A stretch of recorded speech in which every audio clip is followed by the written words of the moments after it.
তোমার দোকানের সামনে মসজিদ, মসজিদের সামনে তোমার দোকান, তুমি সারাদিন দোকানে বসে থাকো, কাস্টমার আসে বিদায় করো। যখন জোহরের আজান হয়, আল্লাহু আকবার, আল্লাহ ডাকতেছে, হে বান্দা আসো, ঠিক আছে, নামাজের জন্য আসো, নামাজ আল্লাহর ইবাদত করো, তখন তোমার কানে যায় না।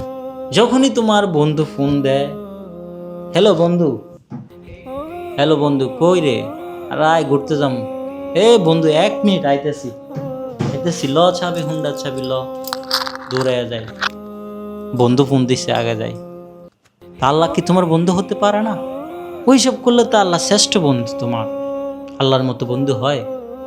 তুমি যদি আল্লাহকে চিন্তা করো, আল্লাহ হলে শ্রেষ্ঠ বন্ধু, তুমি আল্লাহকে ঘনিষ্ঠ ভাবতে পারো। তুমি আল্লাহকে যত কাছে নিতে পারো ধীরে ধীরে, ততই তুমি আল্লাহর প্রতি মায়া জড়াবে। অথচ তুমি মসজিদের সামনে থেকেও তুমি নামাজ পড়ো না, এভাবে চেয়ার বসে থাকো, দোলো। দেখেন, প্রত্যেকটা মুসলিমের জন্য নামাজ ফরজ, নামাজ পড়তে হবে। যদিও আমার কথাগুলো আপনাদের খারাপ লাগে, তারপর আমি বলবো, আমার সাথে চলছে, একসাথে চলাফেরা করছে, খাইছি লইছি, ঘুরতে গেছি, ও চলে গেছে, তা আমি যেহেতু কতক্ষণ, হায় আফসোস। যাক, সবাই ভালো থাকবেন।